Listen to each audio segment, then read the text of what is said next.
नमस्कार दोस्तों, मैं लतिका शर्मा कुंडली टीवी देख रहे सभी दर्शकों का हार्दिक स्वागत करती हूँ। मेरे साथ मेहमान बने हुए हैं जो कि वैदिक एस्ट्रोलॉजर है नरेश कुमार जी। नमस्कार नरेश जी। नमस्कार। दोस्तों, हम चर्चा कर रहे थे गुरु के राशि परिवर्तन के बारे में और हमने पिछले एपिसोड में बात की है वृष राशि के बारे में। उससे पहले हमने आपको जानकारी दी है मेष राशि के बारे में और आज के एपिसोड में हम बात करेंगे तीसरी राशि जो कि है मिथुन राशि। लेकिन उससे पहले नरेश जी से जानते हैं कि गुरु का राशि परिवर्तन किस दिन होगा और इसका क्या प्रभाव रहेगा।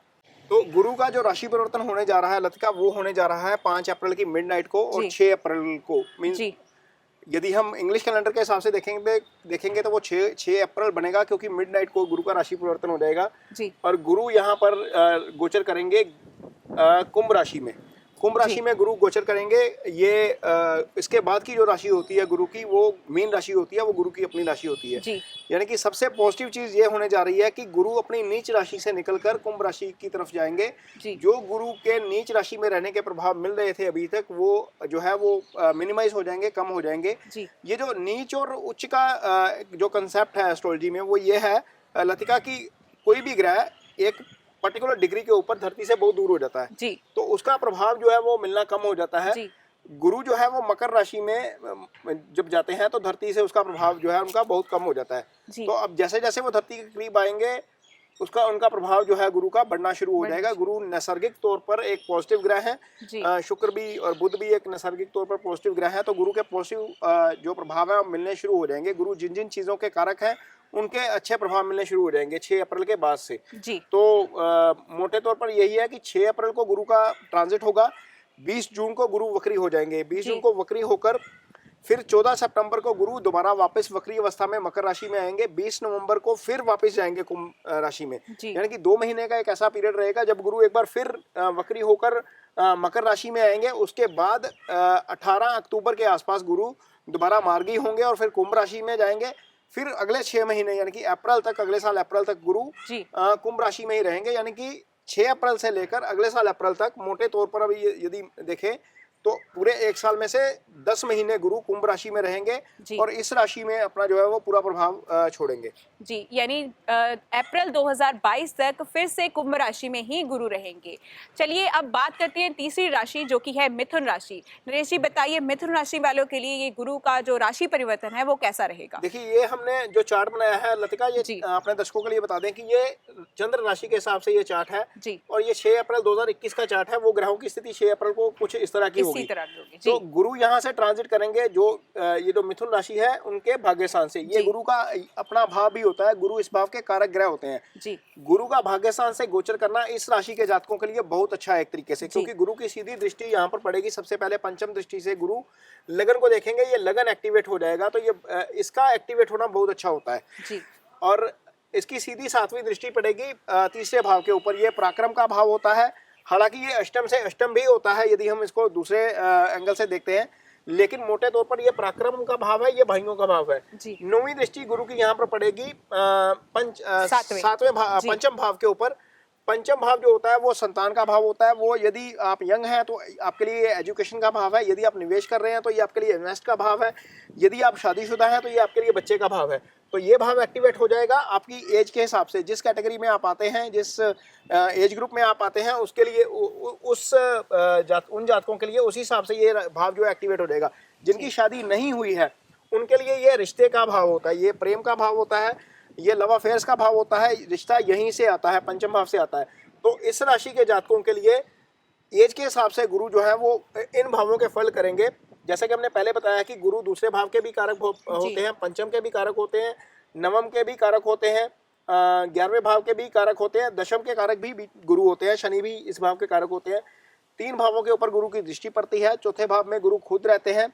फीमेल कुंडली की यदि आप बात करते हैं तो गुरु हस्बैंड के भी कारक होते हैं। तो मोटे तौर पर 12 भावों में से 9 भाव जो है वो गुरु से सीधे प्रभावित होते हैं। तो गुरु का राशि परिवर्तन मिथुन राशि के लिए मोटे तौर पर अच्छा है और इसके अच्छे फल ही सामने आएंगे। यदि आपकी कुंडली में गुरु की महादशा या गुरु की अंतर्दशा चल रही है तो गुरु आपकी कुंडली में इन 2 भावों के मालिक हैं। यानी कि केंद्र के मालिक गुरु हैं, सप्तम का और दशम का जो स्वामित्व है वो गुरु के पास है। इन भावों के फल भी गुरु करेंगे ट्रांजिट में, क्योंकि भाग्यस्थान में आ गए हैं तो ये इन भावों के अच्छे फल भी आपको देखने को मिलेंगे। जी, तो चलिए अब बात करते हैं लव लाइफ के बारे में। जैसे कि नरेश जी ने पहले भी बताया कि लव लाइफ भी अच्छी जाएगी, लेकिन फिर से मैं पूछना चाहती हूँ नरेश जी, लव लाइफ को ज़रा डिटेल में ज़रा बताइएगा। जो दर्शक शादी करवाना चाहते हैं अपने जिससे वो प्रेम करते हैं, उनके लिए कैसा रहेगा? देखिए, ये भाव जो है ये एक्टिवेशन का भाव है। सबसे पहली बात तो यह है कि ये प्रेम का भाव है, यहाँ जी। से रिश्ता होता है, जी। ये भाव एक्टिवेट हो रहा है। जी।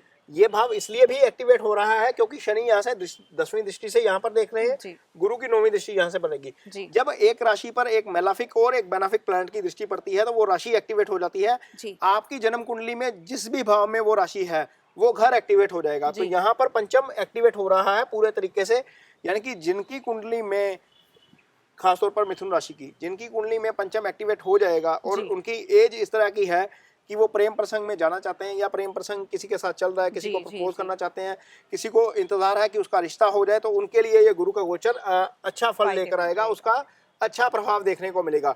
लेकिन वही एज होती है लतिका पढ़ने की भी। जी, बिल्कुल। जो जिन बच्चों का रुझान पढ़ाई की तरफ ज्यादा है, जो बच्चे हायर स्टडीज के लिए जाना चाहते हैं, जी। जो एग्जाम्स के लिए जाना चाहते हैं, जी। उनके लिए गुरु का ट्रांजिट बहुत अच्छा है क्योंकि पंचम एक्टिवेट हो रहा है। पंचम जी। एक्टिवेट होने से गुरु की दृष्टि यहाँ से पड़ेगी। जी। जिनका मन पढ़ाई में नहीं लगता वो पढ़ाई में भी अच्छा करेंगे। जी, और जो लोग शादी करवाना चाहते हैं, अपने प्रेम से प्रेम विवाह करवाना चाहते हैं, उनके लिए भी फायदेमंद रहेगा।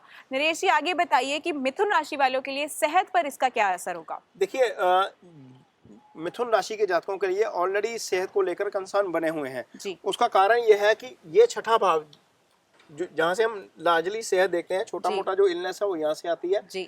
12वां भाव यहाँ से हॉस्पिटलाइजेशन आता है। जी। तो यहाँ पर तीनों पापी ग्रहों का इस समय प्रभाव है, जो 6 अप्रैल को भी प्रभाव रहेगा। हालांकि बाद में जी। मंगल यहाँ से निकल जाएगा, लेकिन राहु और केतु यहाँ पर बने रहेंगे। जी। तो आपको सेहत को लेकर कंसर्न रहेगा जब तक राहु केतु यहाँ पर है, और ये अगले साल मार्च तक रहेंगे। जी। जब तक गुरु का ट्रांजिट यहाँ पर है तब तक राहु केतु भी यहाँ पर है। जी, तो जी। आपको मोटे तौर के ऊपर अपनी सेहत को लेकर बहुत ध्यान रखना पड़ेगा, क्योंकि गुरु का प्रभाव इसके ऊपर लार्जली नहीं आ रहा। जी। हाँ, इतना जरूर है कि गुरु की लगन के ऊपर दृष्टि होने से आपकी ओवरऑल पर्सनैलिटी डेवलप होती है। आपको शारीरिक और मानसिक तौर पर जो प्रॉब्लम चल रही होती है उससे आपको निदान मिलता है, लेकिन वो गुरु का प्रभाव है। लेकिन जो ऑलरेडी यहाँ पर ट्रांजिट में चल रहा है, केतु और राहु अपना प्रभाव देंगे। और यदि आपकी कुंडली में केतु राहु खराब है और केतु राहु की महादशा या अंतर्दशा से आप गुजर रहे हैं, जी। तो उसका प्रभाव और ज्यादा बढ़ जाएगा। वो नेगेटिव प्रभाव मिलने से आपकी सेहत को लेकर दिक्कतें हो सकती हैं, इसलिए आप अपनी सेहत का जरूर ध्यान रखिए। हालांकि ये बिल्कुल क्लियर है कि ये लगन एक्टिवेट होना अच्छा है आपके लिए। यदि आप बीमारी से जूझ रहे हैं तो उसमें रिकवरी में मदद करेगा, लेकिन ये इसका प्रभाव कम नहीं होगा। हम गुरु की बात कर रहे हैं, गुरु का गोचर अपना काम करेगा, लेकिन यहाँ पर ऑलरेडी जो प्लैनेट ट्रांजिट कर रहा है वो अपना प्रभाव जरूर छोड़ेगा। जी, ओवरऑल कहने का ये भाव है नरेश जी का कि आपको अपनी सेहत से जुड़े हुए जो भी समस्याएं हैं, वो पुरानी समस्याएं जो वो तो सॉर्ट आउट होएंगी, लेकिन साथ ही आपको अपनी बीमारी से और अपनी सेहत का फिर भी ध्यान रखने की बहुत ज़रूरी आवश्यकता रहेगी। चलिए आगे बात करते हैं नरेश जी कि इस राशि वाले जो अविवाहित लोग हैं उनके लिए कैसा रहेगा ये ट्रांजिट? देखिए, ये जो ट्रांजिट बताया है ये सारे वर्ग के लोगों के लिए बताया है, चाहे वो विवाहित है, चाहे वो अविवाहित है, चाहे वो बच्चा है, चाहे वो बुजुर्ग है। कुंडली में जो भाव जिस चीज को रिप्रेजेंट करता है, जिसका वो प्रतिनिधित्व करता है, वो एक्टिवेट हो जाएगा। यदि छोटा बच्चा है तो जाहिर सी बात है उसका पंचम तो एक्टिवेट नहीं होगा, क्योंकि पंचम एक्टिवेट हो भी गया तो उसकी वो उम्र नहीं है, ना उसकी हायर स्टडी की उम्र है, ना उसकी लव अफेयर में जाने की उम्र है, ना उसकी रिश्ते की उम्र है।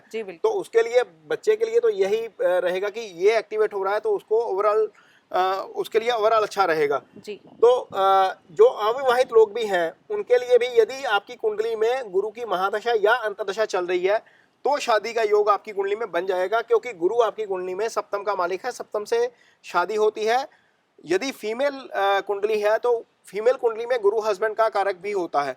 तो यदि लड़कियां अविवाहित हैं और सप्तम की महादशा चल रही है, गुरु की महादशा चल रही है, तो शादी हो जाएगी और अच्छी शादी हो जाएगी। ये गुरु के ट्रांजिट का असर आपको देखने को मिलेगा, क्योंकि लगन भी एक्टिवेट हो जाएगा, सप्तम ऑलरेडी महादशा अंतर्दशा में एक्टिवेट है, गुरु कारक होता है रिश्ते का, तो ये शादी हो सकती है इसमें। जी। तो अगली जानकारी हम लेंगे नरेश जी से कि ये मिथुन राशि वालों के लिए आप क्या उपाय सजेस्ट करते हैं? देखिए, गुरु जो है वो इनके लिए भी, क्योंकि केंद्र का मालिक है, दोनों केंद्रों का मालिक है रादर, ये भी केंद्र का भाव है, ये भी केंद्र का भाव है। तो यदि आपको अपना प्रोफेशनल फ्रंट के ऊपर सक्सेस हासिल करनी है, या आप किसी के साथ पार्टनरशिप में काम करना चाहते हैं तो गुरु के छोटे छोटे से उपाय हैं वो आप करेंगे तो आपको बेटर रहेगा। आप एक फलदार पेड़ जरूर लगाइए। इस भाव के लिए फलदार पेड़ इसलिए भी अच्छा है क्योंकि यहाँ से रिश्ता भी होता है। ये बहुत इंपॉर्टेंट भाव होता है कुंडली का 7वां भाव, चाहे वो मेल है चाहे वो फीमेल है। इसको जितना मजबूत करेंगे उसका आपका रिश्ता उतना मजबूत होता जाएगा। जितना आपका वो पेड़ बढ़ेगा, पेड़ बढ़ता जाएगा, आप ये पार्टनरशिप भी बढ़ती जाएगी, ये भाव भी मजबूत होता जाएगा। तो सबसे पहला उपाय तो ये है कि आप फलदार पेड़ जरूर लगाएं क्योंकि जो फलदार पेड़ है उनका कारक, सारे फलों का कारक गुरु होता है। तो एक पेड़ जरूर लगाइए। प्रकृति की भी सेवा करेंगे, आप अपने 2 भाव को भी मजबूत कर लेंगे। केंद्र के भावों का मजबूत होना अच्छा होता है। केंद्र और त्रिकोण के भाव जो कुंडली में ऑस्पिशियस भाव होते हैं, सबसे जो अच्छा भाव होता है 9वां भाव होता है, पंचम होता है, फिर ये होता है, ये इसके बाद ये केंद्र के भाव होते हैं। तो ये 2 भाव आपके मजबूत हो जाएंगे एक छोटा सा उपाय करने से। फलदार पेड़ जरूर लगाइए। बुजुर्गों की सेवा जरूर करिए। कहीं पर भी बुजुर्ग मिलते हैं, आपके टीचर हैं, पुराने टीचर से आप मुलाकात करते हैं तो उनका आदर जरूर करिए। हल्दी का या टीका लगा सकते हैं या केसर का टीका लगा सकते हैं। यदि आप अफोर्ड करते हैं तो पुखराज पहन सकते हैं जी। हाँ, इतना जरूर करिएगा कि राहु की दशा चल रही हो या 6, 8, 12 की दशा चल रही हो तो उसमें पुखराज मत पहनिएगा। इस राशि के जो जातक हैं उनको एक तो 12वें भाव का जो मालिक है शुक्र है, तो जरकन या डायमंड को अवॉइड करिए। जहाँ पर 6ठे भाव का मालिक मंगल बनता है तो मूंगा अवॉइड करिए। फीमेल खासतौर पर मूंगे को अवॉइड करें इस राशि के लिए। यहाँ पर शनि जो है वो अष्टम का मालिक बनता है तो नीलम आप अवॉइड कर सकते हैं। गुरु का यदि आपकी कुंडली में महादशा चल रही है या अंतर चल रहा है तो आप पुखराज जरूर धारण कर सकते हैं। पुखराज नहीं अफोर्ड कर सकते तो आप पीला धागा बांध लीजिए। अपने इर्द गिर्द के पीले कपड़े जो हैं वो पीले कर लीजिए। गुरु का प्रभाव इससे बढ़ेगा और आपको लाइफ में तरक्की मिलेगी जी। तो दोस्तों ये थी मिथुन राशि के बारे में जानकारी। अगले एपिसोड में हम फिर से लेकर आएंगे नई राशि जो कि होगी कर्क राशि। तब तक के लिए देखते रहें कुंडली टीवी। धन्यवाद। नमस्कार।